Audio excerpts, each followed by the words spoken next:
বড় পীর আব্দুল কাদের জিলানী রহমতুল্লাহর নাম শুনছেন না? সবাই জানেন তো। ওনার কাছে একদিন এক মহিলা আসছে পর্দার আড়ালে, আয়েশা বলতেছে, হুজুর আমার একটা ছোট্ট কথা আছে। তো বলতেছে, কি বলো? তো ওই মহিলা পর্দার আড়াল থেকে বলতেছে, হুজুর বিশ্বাস করেন আল্লাহ তাআলা আমাকে অনেক বেশি রূপ সৌন্দর্য দান করছে, আমি অনেক সুন্দরী নারী, আমারে আল্লাহ যথেষ্ট পরিমাণ রূপ যৌবন সৌন্দর্য দান করছে। শরীয়তের অনুমতি নাই, এই জন্য আপনারে দেখাইলাম না, কিন্তু মুখে বললাম।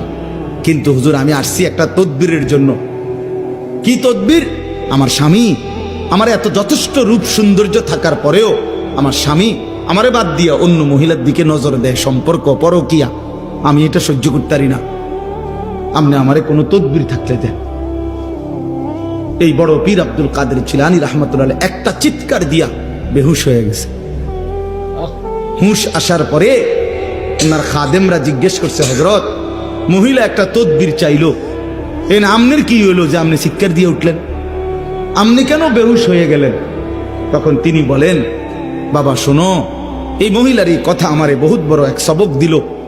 এই মহিলার কথার থেকে আমি বুঝলাম, হায় এক সাধারণ মহিলা তার স্বামীর মধ্যে আরেকজন শরীক সহ্য করতে পারে না, আমার আল্লাহ এত বড় কায়নাত দিয়ে তার সাথে কেউ শরীক করলে তিনি কেমনে সহ্য করবে?